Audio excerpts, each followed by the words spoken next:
السلام علیکم، آپ دیکھ رہے ہیں ہو کیا رہا ہے۔ میں ہوں فیصل عباسی، میرے ساتھ موجود ہیں عارف نظامی صاحب۔ بہت شکریہ نظامی صاحب آپ کا۔ اس کے ساتھ ہی ساتھ پروگرام میں ہمیں جوائن کیا ہے پاکستان پیپلز پارٹی کی سینئر رہنما سینیٹر شہری رحمان صاحبہ نے۔ بہت شکریہ شہری صاحبہ آپ کا، آپ سے بھی گفتگو کریں گے۔ نظامی صاحب، بالآخر بلیاں تھیلے سے باہر آتی جا رہی ہیں۔ آئی ایم ایف کا پیکج وہ ڈیسائیڈڈ ایمنسٹی اسکیم، اس کی منظوری جو آج پریس کانفرنس کی گئی حکومتی مشیران اور وزراء کی جانب سے، ایمنسٹی اسکیم کو لے کے اس کے ہدف سے متعلق نہیں بتایا گیا۔ اگر آپ ڈاکومنٹیشن بھی کرنا چاہ رہے ہیں تو کتنے لوگوں کو لانا چاہ رہے ہیں، کتنے پیسے اکٹھے کرنا چاہ رہے ہیں، اس کی کیا ریزن ہو سکتی ہے؟ نہیں، ہدف تو انہوں نے بتایا کہ 400 ارب ہے، اور ابھی تک 6 اس قسم کی اسکیمیں آئی ہیں مختلف ادوار میں، ایوب خان سے لے کے اب تک، تو ان سب کا اجتماعی جو کل ہدف ہے وہ 140 ارب روپے تھا۔ جو کلیکشن ہے، ہدف نہیں، جو ریونیو اکٹھا ہوا، جو کلیکشن تھا، تو یہ بہت ایمبیشیس ہے 400۔ اچھا، یہ جو 400 ارب نظام سے پہلے ایسٹیمیٹڈ تھا، ابھی اناؤنس نہیں کیا آج جو انہوں نے پریس کانفرنس نہیں، لیکن ہے تو بہت ایمبیشیس تھا جی۔ شہری رحمان صاحبہ، یہ اس حکومت کا خاصہ بن چکا ہوا ہے کہ جو یہ کہتے تھے اپوزیشن کے ہم نہیں کریں گے، وہی کر رہے ہیں۔ ایمنسٹی اسکیم ہوئی، آئی ایم ایف کے پاس جانا، لون لینا، خودکشی کی باتیں۔ تو اب یہ جو موجودہ صورتحال میں جو ملک کی اقتصادی حالت پتلی ہے، اس میں کوئی نہ کوئی تو آپ کو تعاون کرنا ہی پڑے گا اپوزیشن کو ان کے ساتھ، کہ یہ بالکل بیڑا غرق ہی نہ ہو جائے۔ جی شکریہ عارف صاحب۔ ہماری کوشش ہے مستقل کہ پاکستان کی جو ڈگمگاتی نیا ہے اس کو یہ تھوڑا استحکام دیں، کچھ کسی ایک ڈائریکشن میں چلے۔ لیکن میں آپ کو یہ ضرور بتاؤں گی کہ کافی مہینوں سے 9 مہینے تو گزر گئے ہیں، پارلیمان میں پرائم منسٹر نے یا ان کی حکومت نے کبھی یہ موضوع نہیں سمجھا کہ آ کے کوئی اپنی مسئلے مسائل ہیں اسے شیئر کریں، اور جو پھر مشترکہ ایک دانش ہوتی ہے مشترکہ، اس سے آگے چلیں۔ وہ ایک طریقہ کار انہوں نے بالکل اس سے اجتناب کیا ہے، بلکہ دانستہ طور پر بڑا جارحانہ رویہ اختیار کیا ہے۔ تو اب ان کی خود نظر آ رہی ہے جو ڈاکہ ڈال رہے ہیں وہ لوگوں کے جیب پہ۔ اس وقت رمضان پیکج جو لے کے آئے ہیں آئی ایم ایف کے بم کی شکل میں، پیٹرول بم کے شکل میں، تو وہ تو ان کے سامنے آ رہا ہے، اور اپنی سیاسی خودکشی کو خود یہ کر رہے ہیں بذات خود۔ ایمنسٹی اسکیم جیسی چیز جو کالا دھن سفید کرتی ہے، جس پہ ہم نے پچھلے حکومتوں میں پروٹیسٹ بھی کیا ہے اور کہا ہے کہ بھئی آپ ایک دفعہ کر سکتے ہیں، اور اوپن خد و خال کے ساتھ کہ جی آپ ٹیکس نیٹ میں لا رہے ہیں، آپ لوگوں کو باہر کا پیسہ اندر لانے کی کوشش کریں۔ اس وقت تو باہر کا پیسہ بھی میرے خیال میں اندر نہیں آئے گا۔ انہوں نے تو کہہ دیا ہے کہ 6% دے کے آپ باہر رکھ لیں، اگر میں نے صحیح سنا ہے تو یہ کہا گیا ہے، اور یہ تو بہت ہی حیران کن بات ہے۔ اور ویسے بھی آپ اس طرح کی اسکیم کو پچھلی جب نون لیگ کی گورنمنٹ لائی تھی اپنے آخری دنوں میں، تو ہم نے کہا تھا کہ دیکھیے یہ آپ ٹیکس فائلرز کو جو کرتے ہیں، جو سورس سے آپ کی تنخواہ سے نکال لیا جاتا ہے، خاص طور سے متوسط سیلری طبقہ، ہم سب کے اس سے نکال لیا جاتا ہے، تو پھر آپ ہمیں پنش کر رہے ہیں، اور جو ٹیکس دیتے رہیں ساری زندگی اور خوشی سے دیتے رہیں کہ ریاست ہی ہماری ذمہ داری ہے، اس کو آپ پنش کر رہے ہیں، ہمیں آپ پینلائز کر رہے ہیں، ہم پر ایک بار لگا رہے ہیں، اور دوسرے جنہوں نے ساری زندگی ٹیکس اوائڈ کیا اور ریاست کے ساتھ خود غداری کی اس طرح سے، تو آپ ان کو ایک لبادہ دے رہے ہیں لیجیٹمائز ہونے کا، آپ ان کو ایک جسے کہتے ہیں مورل سینٹر دے رہے ہیں، سب لیجیٹمائز کر رہے ہیں آپ اس کو قومی دھارے میں لا رہے ہو۔ اور یہ ایک دفعہ ہوتا ہے، یہ 2 دفعہ نہیں ہوتا، 3 دفعہ نہیں ہوتا، تیسری دفعہ اگر کر رہے ہیں تو اور پھر دوسرا ان کے خد و خال دیکھیے کہ آپ باہر رکھ لیں پیسہ۔ تو میں پوچھ رہی ہوں کہ آپ کے اگر آپ کا مسئلے ہیں جس کی وجہ سے آپ آئی ایم ایف کے پاس اتنی کڑی شرائط لے پر آمادہ ہوئے ہیں، تو آپ کو راکٹ سائنس تو کوئی نہیں ہے، آپ کو اس وقت نیوکلیئر آپشن ہے، آپ ٹیکس بیس امیر ترین لوگوں کو سے آپ ٹیکس لیں، ان سے کہیں وہ اپنا پیسہ واپس لائیں، لیکن وہ تو نہیں ہو رہا نا، امیر ترین سے نہیں لے رہے۔ ہو یہ رہا ہے کہ آپ پیٹرول کی قیمتوں پہ جی ایس ٹی لگا رہے ہو، 15% جی ایس ٹی لگا رہے ہیں نا۔ آپ جب پروگریسو ٹیکس نہیں لگاتے تو وہی چینی کا پیکٹ اور میرے لیے اور آپ کے لیے اور چوکیدار کے لیے ایک ہی ٹیکس دیتا ہے وہ، تو ان کی تو چولہے نہیں جل رہے، اب پورے پاکستان کے خیبر سے کراچی تک چولہے نہیں جل رہے۔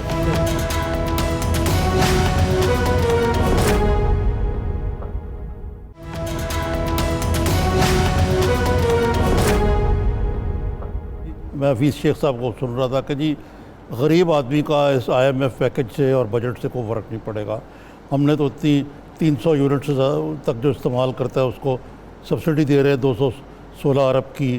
اسی طرح BISP جو اس کا نام ساتھ انہوں نے احساس بھی رکھ دیا ہے، اس میں تقریباً دگنا 100 سے 180 ارب اضافہ کر رہے ہیں، اور اس طرح کی اور انہوں نے PSDP میں اضافہ ہو رہا ہے. تو آپ سمجھتی ہیں کہ سارا کچھ کرنے کے باوجود یہ جو مارکیٹ فورسز ہیں یہ IMF کے پیکج کے نتیجے میں مہنگائی کو تقویت نہیں دیں گی؟ دیکھیے مہنگائی کو ویسے ہی تقویت ہوگی. آپ جہاں تک PSDP کی بات کر رہے ہیں، ان سے پوچھیں کون سے ڈیولپمنٹ پروگرام سوائے KP کے BRT پہ کتنا خرچ ہوا ہے. اس سے پہلے جو بیوٹیفیکیشن پروگرام تھا، پشاور کو خوبصورت کرنے کا پروگرام، وہ سارا اس پہ خرچہ ہوا، اچھے خاصے پیسے بنے، پھر وہ ہٹایا گیا اور اس کے سامنے وہ دھول جھونکنے والا BRT لگایا گیا. ڈیولپمنٹ فنڈز ان کے اور ان کے MNAs MPAs کو جا رہے ہیں، بلکہ CPEC کی مد میں بھی لگائے گئے تھے. یہ ساری دنیا کو معلوم ہے، آپ پلیز ان سے خود پوچھ لیں ان کے نمائندوں سے. دوسری بات یہ آپ نے BISP کا کہا، پہلے تو یہ نام ہٹانا چاہ رہے ہیں، اور یہ بڑی چھوٹی میں سمجھتی ہوں ذہنیت ہے، چھوٹی سوچ ہے کہ آپ اس طرح کر رہے ہیں. جو پاکستان کا بے نظیر بھٹو از اے انٹرنیشنل کالنگ کارڈ. ابھی ہارورڈ نے ان کے نام سے خود چیئر بنایا، مجھے بلایا تقریر کے لیے، تو آئی واز ویری سرپرائز کہ بہت اچھا لگا کہ ہمارے ملک میں ان کا نام ہٹایا جا رہا ہے، کبھی ایئرپورٹ سے، کبھی کارڈ سے، پاورٹی کارڈ سے، اور پوری دنیا ان کے نام پہ سڑکیں اور پروگرام. اچھا سنا، اس BISP میں یہ بھی ہے جو اضافہ کر رہے ہیں نظامی صاحب، یہ اضافہ ورلڈ بینک جیسے اداروں کے کہنے پہ، کیونکہ یہ اب دنیا میں گولڈ سٹینڈرڈ بن چکا ہے. ہماری حکومت کے وقت سے ورلڈ بینک نے اسے بہت سخت سراہا ہے، اور تب سب کی آنکھیں کھلی کہ اوہو یہ تو ایسا پاورٹی پروگرام ہے جسے عالمی ادارے سراہ رہے ہیں. تو ورلڈ بینک نے اسی وقت جب پاورٹی سروے ہماری حکومت نے شروع کرایا تو اسی وقت اس کو ایک بہت لیول اوپر کر دیا. جیسے لیڈی ہیلتھ ورکرز بے نظیر بھٹو شہید کا تھا پروگرام، دونوں پروگرامز گولڈ سٹینڈرڈ بنے انٹرنیشنلی، اور تو کسی حکومت نہیں لے کے آئی. اب یہ میں نے دو آپ کی ایک باتیں اس کو بتائی ہیں. باقی کون سی ٹیکسیشن کر رہے ہیں؟ ٹیکسیشن سبسڈی کیا دے رہے ہیں؟ یہ تو میں نے آپ کو جیسے عرض کیا، جب آپ نے گیس بلز 80% اضافہ کیا ہے اور پھر آپ پیٹرول کی قیمتوں میں 12% 12 دن میں ڈال رہے ہیں GST، تو وہ کدھر جا رہا ہے؟ وہ تو بالکل نان پروگریسو ٹیکس ہے، وہ تو سب پر ایک جیسا لاگو ہوتا ہے. امیر پہ کم ظاہر ہوگا کیونکہ میرے 1000 روپے ایک حد تک جائیں گے، اور غریب کا 1000 روپے تو ختم ہو جائیں گے نا. میرے پاس پھر 2000 بھی ہوں گے، اس کے پاس تو 1000 ہی ہوں گے یا 100 ہوں گے. تو اس میتھمیٹکس تو یہ سب کو معلوم ہے. جو اس وقت مشیر خزانہ ہیں، شاید وہ بڑے اچھے کلائمیٹ سے آتے ہیں جہاں یہ سب نیچے دیکھنا نہیں پڑتا نا، اور باقی ان کے جو پولیٹیکل لیڈرز ہیں یہ اگر کنٹینر سے اتریں تو ان کو نظر آئے گا زمین پہ کیا ہو رہا ہے. جی ٹھیک ہے شہری صاحبہ، آپ سے مزید گفتگو کرتے ہیں اسی سے متعلق. نظامی صاحب، مشیر خزانہ کو وہ تنقید کا نشانہ بنا رہی ہیں، لیکن میرے خیال یہ اس وقت بھی اسی کلائمیٹ میں تھے جب آصف زرداری صاحب کے یہ مشیر خزانہ تھے.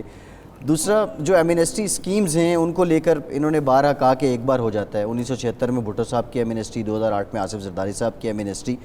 آخر حکومتوں کو مجبوراً یہ ایمنسٹی لانی کیوں پڑتی ہے؟ اگر کالا دھن سفید کرنا ہی ہو تو ایک ہی بار نہیں ہو جانا چاہیے؟ اس لیے کہ ہماری اکانومی میں بہت زیادہ لوپ ہولز ہیں، اور وہ اکانومی کا حصہ بن چکے ہیں. بعض لوگ تو کہتے ہیں جو بلیک اکانومی ہے اسی کی بیسس پہ پاکستان چل رہا ہے، کیونکہ جتنی یہ بڑی بڑی گاڑیاں، بڑے بڑے بنگلے، پاکستان ایک ایسا ملک ہے جس میں جو اشرفیہ اپنے وہ مین سے بڑھ کے رہتی ہے. تو وہ شہری رحمان صاحبہ، آپ اپنی بات کر رہی تھی، تو اس میں مزید میں یہ پوچھوں گا کہ یہ جو آپ کا مطالبہ یہ ہے کہ یہ جو IMF کا پیکج ہے یہ قومی اسمبلی میں لایا جائے. یہ غیر شفاف ہے، یہ غیر شفاف ہے. نہیں، دونوں ایوانوں میں لایا جائے، دونوں ایوانوں میں لایا جائے، یعنی پارلیمنٹ میں لایا جائے. لیکن جب یہی حفیظ شیخ صاحب بجٹ پیش کرتے تھے تو وہ لاتے تھے. آپ پہلے لایا کبھی؟ شوکت ترین صاحب لائے تھے جب انہوں نے IMF کا پیکج لائے تھے تو وہ جی میں بالکل لائے تھے، بالکل لائے تھے. عارف صاحب اس کے خد و خال ہر فائنانس کمیٹی میں شیئر ہوتے تھے. اور جہاں تک حفیظ شیخ کا کہنا ہے، دیکھیے سب سے پہلے تو وہ جو بھی ہیں وہ ایک پروفیشنل ہیں، وہ ان کی جواب دہی ایک لمیٹڈ ہوتی ہے، ہر ٹیکنوکریٹ کی ہوتی ہے. تو ہم نے تو ان کو سینیٹر بنایا تھا تاکہ وہ اوتھ لے سکیں، وہ اپنا وعدہ پورا کر سکیں جو وہ عوام کو کرتے ہیں. اس وقت سارے ان کے جو کی اسٹریٹجک منسٹریز میں بیٹھے ہوئے وہ ہمارے آؤٹ گوئنگ منسٹرز ہیں جو پیپلز پارٹی نے پھر ہٹا دیے تھے، اور وہ آؤٹ گوئنگ منسٹرز آدھے سے زیادہ اپنا اوتھ بھی نہیں لے چکے ہیں. آپ نے کی اسٹریٹجک منسٹریز میں بغیر اوتھ کے لگایا ہوا ہے، جو انہوں نے کہنا نہیں ہے، وعدہ نہیں کرنا ہے پاکستان کے آئین پر اور قرآن پہ ہاتھ رکھ کے کہ ہم حاضر ناظر جان کر پاکستان کے جتنے بھی مفادات ہیں ان کو اول ترین رکھیں گے، اور پاکستان کے اسٹیٹ سیکرٹس کو ہم اپنی جان سے زیادہ آپ جانتے ہیں پروٹیکٹ کریں گے، تحفظ کریں گے. تو جو اوتھ ہوتا ہے آفس کا، یہ بڑا اہم اوتھ ہوتا ہے جو منسٹر کو لینا پڑتا ہے، جو پارلیمان کے ذریعے آتا ہے. تو یہ اس وقت جو صورتحال ہے، یہ کوئی ٹیمپرری جابز نہیں ہے، یہ ان کا گورننس کا ماڈل ہے کہ آپ نان الیکٹڈ لوگوں کو نان اوتھ ٹیکرز سے کی منسٹریز دے رہے ہیں، اور پھر آپ ان سے یہ بھی کہہ رہے ہیں کہ ہم آرڈیننس کے ذریعے کام کریں گے. ہمیں اکثریت نہیں ہے، ہمیں پارلیمان کی ضرورت نہیں ہے، ہم پارلیمان میں جواب دہی کو بالکل ناپسند سمجھتے ہیں. جو آپ نے دیکھ لیا ہے پرائم منسٹر کا تو طریقہ کار ہے، وہ تو بڑے فخر سے کہہ چکے ہیں کہ میں اس پرائم منسٹر کو کیوں جواب دوں، میں کیوں کسی سے ہاتھ ملاؤں. آئی ایم سوری، وہ کیا کنسنسس بلڈ کریں گے؟ ان کو ابھی تک پارلیمنٹری سسٹم سمجھ ہی نہیں آیا ہے، نہ وہ سمجھنا چاہتے ہیں. یہ ایک اتھارٹیرین موڈ آف گورنمنٹ ہے، اور یہ انہی کو کاٹنے آ رہا ہے. ان کو یہ نظر نہیں آ رہی بات کہ یہ جس پارلیمان سے الیکٹ ہو کے آئے ہیں اس کے ہی یہ جڑیں کاٹ رہے ہیں. اور آپ کو شاید ان کو تاریخ کا مطالعہ نہیں ہے کہ اس کا مطلب کیا ہوتا ہے. جی ہاں، یہ تو ٹھیک ہے کہ یہ اب جو ایمنسٹی اسکیم آئی ہے اس کے بھی آرڈیننس کے ذریعے اس کو نافذ کیا جا رہا ہے. حالانکہ اس کو اسمبلی میں لا کے ڈسکس کرنا چاہیے تھا، تو اس کو کیوں اوائڈ کیا جا رہا ہے؟ بھائی ڈسکس کیا، اس پر ووٹنگ کریں، ہمت ہے تو ہم ڈس اپروول سینٹ ڈال سکتی تھی. کل ہم نے ان کا ایک ریزولوشن ان کا ریزولوشن سے ڈیفیٹ کیا ان کے پی آئی اے کے حوالے سے جو ہیڈ کوارٹرز کو ہٹانے کی کوشش میں ہیں. تو یہ دیکھیے ابھی بھی کل سینٹ اچانک پروروگ ہو گیا. فاٹا بل آیا تھا کہ آنا ہے سینٹ میں، ہم نے سب ممبرز کو روکا ہوا تھا کہ جی فاٹا کی عوام سے بھی ہم نے جواب دہ ہونا ہے، جس کا بھی بل ہے ہمیں وہ کرنا ہے جو فاٹا کی عوام چاہتی ہے. ہم سب کی جڑیں ہیں فاٹا میں، لیکن انہوں نے ایکس فاٹا میں، لیکن انہوں نے اوور نائٹ اس کو بند کر دیا اور کہنے لگے کہ ابھی تو ہمیں پتہ نہیں بیچ میں، کیونکہ آرڈیننس لانے دونوں ہاؤسز بند، پروروگ، اس کا یہی مطلب ہے. تو ان کا طریقہ کار بھی یہی ہے، ان کی مینٹل کیفیت بھی یہی ہے. I am sorry. اچھا ایک بات میں آپ کو کہنا چاہتی ہوں، جو آئی ایم ایف پروگرام میں لوگ نوٹس نہیں ابھی کر رہے ہیں، آپ اس کی آخری لائنیں دیکھیں. اس پر کہا گیا ہے کہ وی ول گول مول انگریزی میں کہ ہم صوبوں کو ایڈوائز کریں گے کہ وہ این ایف سی پروگرام کو یا جو ان کے فنڈز آتے ہیں ان میں کوئی ایڈجسٹمنٹ لے کے آئے. یہ آپ اچھی طرح پڑھ لیں آخری سینٹنس کیا ہے. اور یہ غیر آئینی ہے. کوئی ملک کے باہر کی باڈی ہمارے این ایف سی ایوارڈ کو جو آئینی جو تقسیم صوبوں کے وسائل ہے وہ این ایف سی ایوارڈ کے ذریعے ہوتی ہے. ٹھیک ہے، اس پر انسٹرکشنز آپ کہہ رہی ہیں نہیں دے سکتی. ایک بریک لینا ہے شہری صاحبہ، ایک بریک لینا ہے. بریک کے بعد اس سے متعلق بھی بات کریں گے. اور جو بالخصوص 26ویں آئینی ترمیم قومی اسمبلی سے جس طریقے سے پاس ہوئی ہے، یہ بہت سے تاریخی حوالوں سے ایک مختلف نوعیت کا ایونٹ تھا. اس پر بھی بات کریں گے. ہمارے ساتھ رہیے.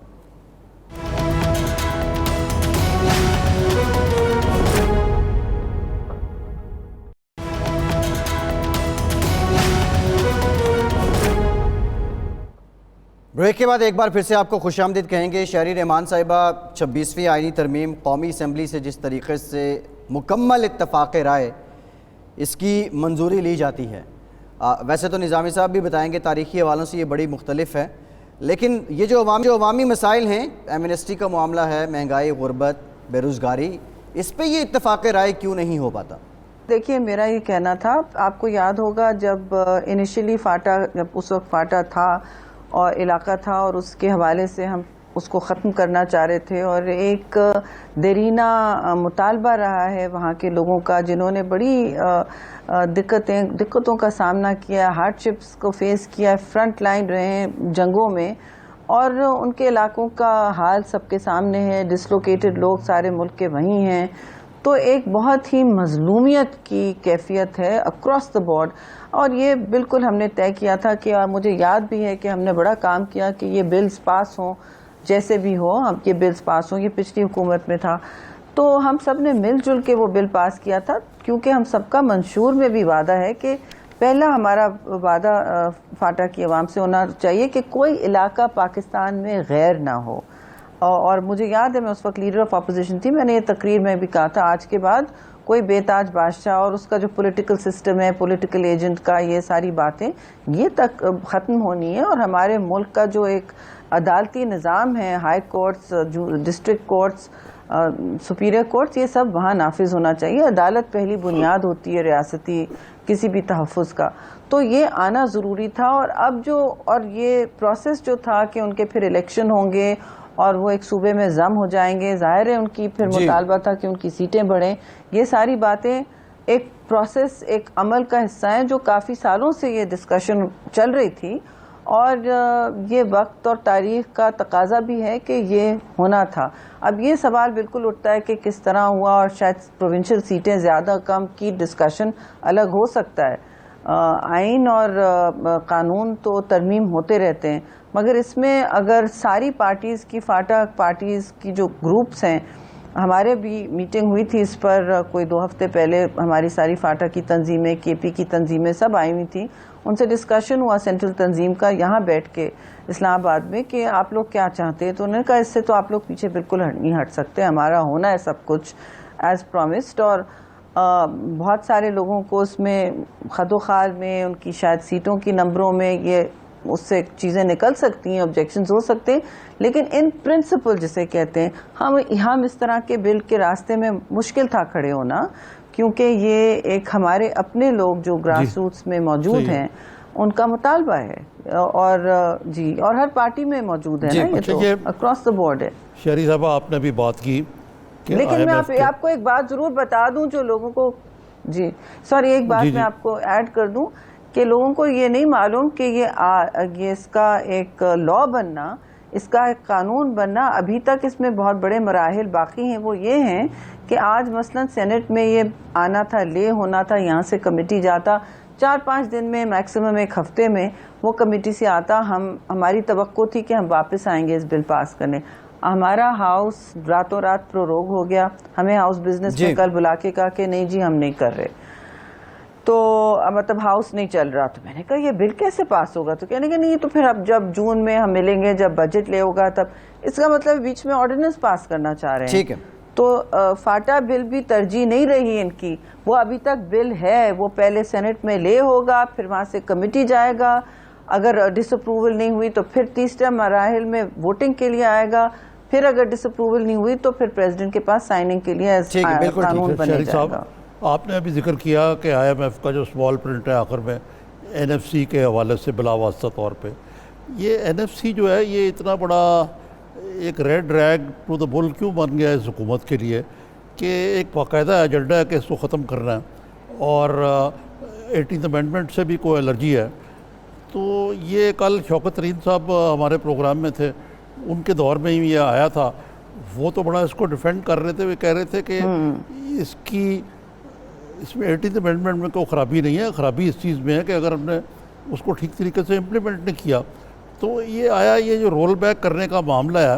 بعض لوگ تو یہ کہتے ہیں کہ حفیظ شیخ ان کا تعلق سندھ سے ہے, ان کو لایا اس لیے گیا کہ وہ این ایف سی ایوارڈ جو نیا ہے اس میں 18th امینڈمنٹ کو عملی طور پر رول بیک کر دیں. دیکھیے مجھے نہیں پتا کہ شیخ صاحب کو اس وجہ سے لایا گیا. ظاہری طور پہ تو یہ نظر آ رہا ہے کہ جو ان کے فائنانس وزکٹ تھے, جو اتنی تکبر سے بات کرتے تھے کہ سب اچھا ہے, آپ لوگوں کو کچھ نہیں پتا, وقت آنے پر ہم بتائیں گے, پریشان مت ہوئیے گا, پرائم منسٹر روز کہتے تھے. پریشان ہونے والی صورتحال اب آپ کے سامنے پھٹ پڑی ہے ساری, اور آپ کو راتوں رات لانا پڑا شیخ صاحب کو, جو ایک ٹیکنوکریٹ ہیں, جو پریٹینڈ نہیں کرتے. ان کی بات اچھی ہے, وہ کہتے ہیں بھئی میرا جو کام ہے, جو سٹیبلائز کرنا ہے کرائسس کو, وہ میں کرتا ہوں.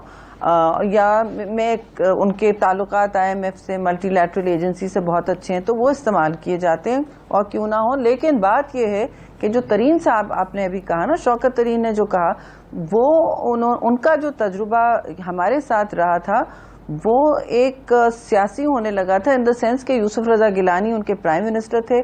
ان کا طریقہ کار اور پیپلز پارٹی کا تھا کہ سارے وقت پارلیمان میں موجود ہونا اور چھوڑیں کہ میجورٹی سے ہم کوئی اکثریت سے چیز پاس کریں. ہم آدھے سے زیادہ بلکہ موسٹ زیادہ چیزیں ہم کنسنسس اور شراکت رائے سے کرتے تھے، پورا ہاؤس یونینمس ہو. اب ایک حد تک کہ بہت دفعہ میں پرائم منسٹر سے کہتی تھی ہر چیز یونینمس ہونی ہماری اکثریت ہے. بھئی ہمیں کہنے کا نہیں شہری، ہم بڑے سالوں کے بعد جمہوریت آئی ہے، ہمیں دکھانا ہے ایک مثالی قسم کی پارلیمانی عملی پروسیس، اور اس میں شوکت ترین نے بہت کام کیا. انہوں نے پنجاب کے ساتھ کام کیا جس نے اپنا دیکھیے نا شیئرز چینج کرنا، ڈسٹریبیوشن چینج کرنا، اس کی ٹرمز آف ریفرنس چینج بہت مشکل کام ہے. کسی صوبے کو کہنا کہ ہم زیادہ لیں گے، ہم کم لیں گے، یہ تو اس میں پورا سال لگا، لیکن انہوں نے ڈٹ کے کیا. تو یہ ایک سیاسی پروسیس بھی انہوں نے سمجھی، ان دا سینس کہ جو دیرینہ لوگوں کے فیڈریشن کا جو مسئلہ ہے وہ تو حل ہو. اور پاکستان میں آپ کو پتہ ہے ہمارا جو اپر ہاؤس ہے سینٹ میں بالا ایوان، اس کا مطلب کیوں ہے وہ یونیک ایوان بالا ہے کہ وہ اس میں 25% ہر صوبے کا حق بنتا ہے اور ان کی نمائندگی ہے، جو دنیا کے کسی ایوان بالا میں نہیں. وہ اس لیے کیونکہ 1971 ہوا ٹھیک ہے. شہری صاحبہ یہ سب باتیں اپنی جگہ ہیں، یہ تاریخی حوالے بھی اپنی جگہ ہیں. گو کہ NFC کو اگر چھیڑا جاتا ہے تو ایک محاذ نیا کھل جائے گا. تاریخ سے اگر نہیں سیکھ رہے ہیں تو پھر میں کیا بتاؤں ان کو. ایک لاسٹ کویسچن آپ سے. پارلیمان کے اندر تو آپ فرنٹ فٹ پہ ہیں، لیکن جس طریقے سے اب عوام پہ مزید بوجھ پڑ سکتا ہے ان پیکیجز کی روشنی میں، کیا پیپلز پارٹی کسی تحریک کے موڈ میں بھی ہے، اور ہے تو کب تک؟ مولانا فضل الرحمان کے ایجنڈے کے مطابق جی نہیں، دیکھیے ہم اپنے ایجنڈے کے مطابق چلیں گے. ہمارے ساتھ جو چلے گا یا ہم سے کوئی پیشکش کرے گا وہ بالکل ہم ویلکم کرتے ہیں. سیاسی قوتیں ہوتی ہیں، سب کی اپنی اپنی ایک ساکھ ہوتی ہے. پیپلز پارٹی کو ظاہر ہے جواب دہی میں کچھ نہ کچھ کرنا پڑے گا. اگر ہم دیکھیں گے کہ ہمارے لوگ اس حکومت کی مغرور چکی میں پس رہے ہیں تو ہمیں بھی علم اٹھانا پڑے گا کہ بھئی ہم نے ان کی نمائندگی کرنی ہے، اور ہم جو پروٹیسٹ کر رہے ہیں وہ ہم نہیں چاہتے کہ پاکستان مشتعل ہو، سڑکوں پہ گھراؤ جلا ہو یا ہم کنٹینر پہ چڑھ جائیں. ہماری جمہوریت کی سیاست نہیں ہے، لیکن پھر ہمیں بھی جمہوری طریقے اختیار کرنے پڑیں گے ایوانوں کے باہر بھی، کہ ہم آئینی طور پر جو اپنا جمہوری حق استعمال کر سکتے ہیں پرامن پروٹیسٹ کا یا مظاہروں کا، پھر ہم کریں گے. لیکن پہلی چوائس ہماری نہیں تھی. اگر لوگوں کو دیوار سے لگائیں گے تو پھر چنگاری تو اٹھے گی نا. بالکل ٹھیک. شہری صاحب آپ کا بہت بہت شکریہ. مجھے پتا ہے کہ آپ نے سفر کرنا ہے ابھی. شہری رحمان صاحب ہمارے ساتھ موجود تھی، بہت شکریہ. نظامی صاحب، بہت سی باتیں ہیں، ظاہر ہے ایک ایکسپرٹیز تو شہری صاحبہ کی ہیں، لیکن اگین آج یہ جو ایمنسٹی کا بالآخر اناؤنسمنٹ کر دی گئی ہے، آپ کو لگتا ہے کتنے پیسے اکٹھے ہو جائیں گے، اور جو شارٹ فال ہے ریونیو کا وہ کچھ کم ہو سکے گا؟ دیکھیں میں تو کوئی زیادہ آپٹمسٹک نہیں ہوں. اس کی وجہ ہے کہ جو پکڑ دھکڑ مارو جانے نہ پائے چور، یہ اس ماحول میں ملک کا ایک اوور آل جو ہذیانی کیفیت آ رہی ہے نا، جی اس بے کے یقینی جو ہے، بے یقینی اور خوف، ہذیانی کیفیت، انتقامی کارروائیاں. اب نیب جو ہے یو فون کے بھی پیچھے پڑ گئی. آپ مجھے دیکھیں آج مطلب اس قسم کی جو چیزیں اگر ہوگی تو دیکھیں یہ کہیں گے یار کہ آج تو انہوں نے کہا کہ لے آؤ پیسے، کہیں گے کل تو ہم نے کہا تھا، آج ہم یہ کہتے ہیں. ٹھیک، یوٹرن ایک ہو جاتا ہے فرض کریں. تو کریڈیبلٹی اس حکومت کی فائنینشیل ایشوز کے بارے میں اتنی لو ہے کہ یہ اسکیم جو ہے اس کا وہ جو توقع کی جا رہی ہے وہ نتائج حاصل نہیں ہو پائیں گے. اور جو حفیظ شیخ صاحب کا کہنا ہے کہ ڈاکومنٹ اکانومی کی، جن لوگوں کو ڈاکومنٹ کرنا چاہتے ہیں ان کو بھی پتہ ہے اس بات کا، چاہے وہ ہمارے تاجر ہوں، چاہے یہ برادری ہو، لبرٹی مارکیٹ اور اس قسم کے جو ہیں، آپ کچھ کر لیں، وہ ہڑتال کر لیں گے، وہ ڈاکومنٹ نہیں ہوں گے. اگر آپ سمجھتے ہیں کہ وہ اتنے بے وقوف ہیں کہ ایک دفعہ ان کو ڈاکومنٹ کر کے تو پر آپ ان کو ٹیکس مین کے ذریعے تنگ کریں گے، تو وہ